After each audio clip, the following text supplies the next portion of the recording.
வணக்கம். அன்னதானத்தின் நன்மையும் தீமையும்.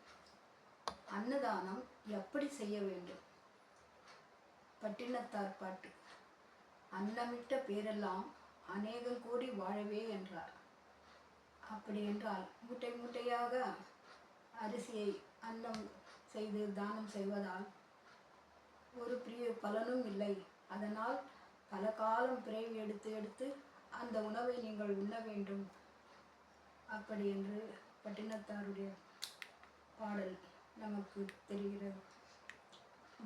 எப்படி செய்ய வேண்டும் அன்னதானம் என்பதை ஒரு மகாபாரத கதையின் மூலம் தெரிந்து கொள்ளலாம். ஏகன் அநேகன் சிவன் எல்லா உயிர்களிலும் இருப்பதால் எல்லா உயிரையும் நாம் நேசிக்க வேண்டும் என்பதே சித்தர்களின் அறிவுரை. மகாபாரதத்தில் தர்மர் பட்டாபிஷேகம் செய்து யாகம் வளர்த்தார். அனைவருக்கும் தான தர்மங்களை செய்தார். செய்துவிட்டு அவர் திருப்தியோடு அமர்ந்து இருக்கும் நேரத்தில் கிருஷ்ணர் வந்தார். கிருஷ்ணரிடம் யாகத்தை நன்றாக செய்து முடித்தோம் என்று கூற கிருஷ்ணர் சொன்னார், இப்பொழுது உனக்கு ஒரு சோதனை வைக்கின்றேன். அதில் நீ வெற்றி பெற்றால் நீ செய்த யாகம் சிறந்தது என ஒத்துக்கொள்வேன் என்றார். இருவரும்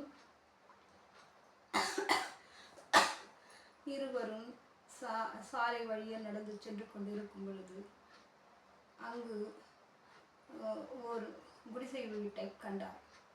அந்த வீட்டில் வயதான தம்பதிகள் இருந்தனர்.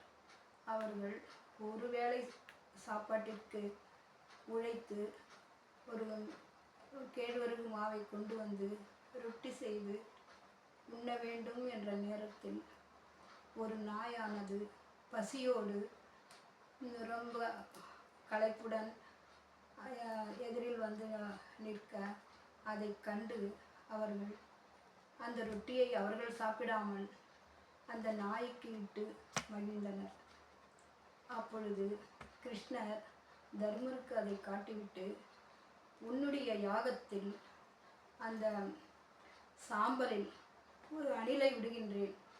அந்த அணில் தங்க நிறமானால் உன்னுடைய யாகம் பெரிது என்று ஒத்துக்கொள்ள வேண்டும் என்றார். அதேபோல் அணிலை அந்த யாகத்தில் போட்டால் அந்த சாம்பலில் அது பொன்னிறம் ஆகவில்லை. பிறகு அந்த வயதானவர்கள் தம்பதிகளின் வீட்டு அடுப்பு சாம்பலில் போட்டார்கள். அது தங்க நிகரமானது.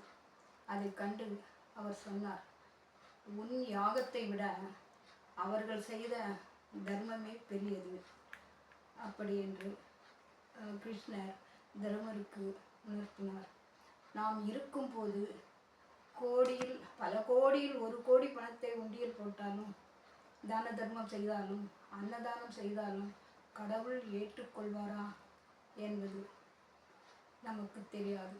ஆனால் பசித்தோர் முகம் பார்த்து, தருணம் அறிந்து, சமயம் அறிந்து, யாருக்கு எதை செய்ய வேண்டும் என்று உணர்ந்து நாம் செய்யும் அன்னதானமும் செய்யும் தர்மமுமே பெரியது என உணர்த்துகிறது. வாழ்க வளமுடன்.